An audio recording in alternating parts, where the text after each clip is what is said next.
Preview. Preview. Around the world, hundreds of UFO sightings every year, many of which are never reported or ever explained. Here's a very good example from 2004, caught on video by two pilots from the US Navy. What they filmed was a round object hovering over the water, about 100 miles into the Pacific Ocean. This is another incident from 2021, an American Airlines pilot flying between Cincinnati and Phoenix who saw a long cylindrical object that looked, you could see, like a cruise missile moving at high speeds in. They have appointed a new director of research into what they call unidentified anomalous phenomenon. So get used to saying UAP instead of UFO. As part of this year-long study, they say they've not yet uncovered any evidence of an extraterrestrial origin, but they are open to the idea. What's important, they say, is that we move from conspiracy and sensationalism to science, and they have pledged to continue this research in a more transparent fashion.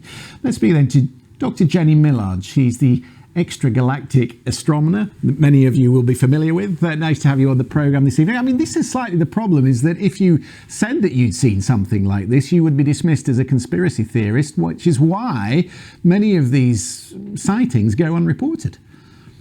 Exactly, and NASA want to move away from, conspiracy theories and sensationalism, as you said, and really start getting into the science. So, treating them not as UFOs, again, it's new terminology to try and move away from the conspiracy theories, so UAPs, and actually use science. So it's using satellites that are monitoring the Earth to see if we can figure out what these strange things are that people are seeing, collecting lots of evidence from people as well. So they're talking about developing apps where people can submit their sightings, and if we've got multiple sightings of the same thing, taken with different angles and, good quality imagery as well, nothing that's sort of grainy and awful to try and analyze, then we can actually try and figure out what these things are. Because, putting aliens to one side for a minute, it is important for us to understand what these things are in the sky, because they could spell, disaster for aviation. So even just from that road, it is important we kind of nail down what UAPs actually are. So they want us to be transparent, and they say they will be transparent, but they're not going to tell us who their new director is. Why not?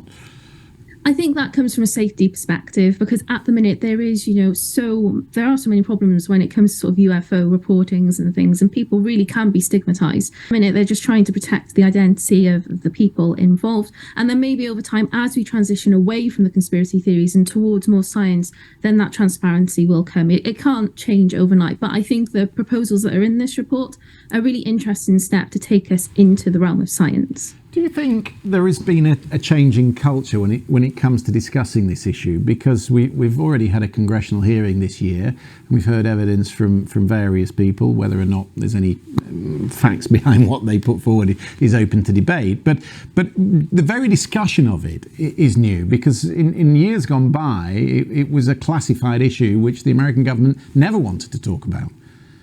Yeah, and then if it was ever talked about, it was people who were dubbed crazy and mad and, really off the wall. And, there is something to be said. There are strange things in the sky. Far most of the time, they can eventually be explained by an atmospheric phenomenon, or perhaps it's a weather balloon, perhaps it's an aircraft. But, sometimes there are things that are as yet unexplained. And so now that we're trying to open this narrative, hopefully it will lead to new, interesting science as well, and will solve some mysteries. And, it would be great to, kind of actually start treating this a little bit more seriously. One of the things they said today was that they would be able to use artificial intelligence to help with the research. In what way? Artificial intelligence and machine learning are great new computer techniques that we have for analysing huge amounts of data. And so when they're going to try and get people on board, submitting things to apps, there could be tens of thousands of submissions every single day once this is sort of up and running. And you can't have human eyes on all of that. So what we do is we use computers who have been trained by people to kind of sift through as much of it as possible, and then we can present it to human eyes. It just allows us to analyse greater amounts of data and really do a lot more science. And they did say today that they were going to tie up with the Pentagon. I guess if the Pentagon is prepared to play ball, that might open a whole new field of research to them.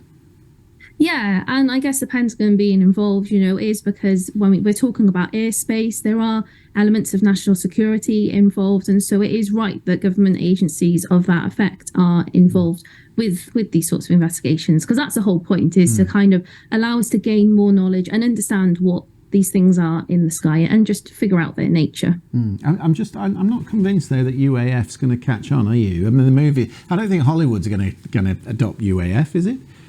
Well, then maybe Hollywood can keep UFO, and then we'll have UAP.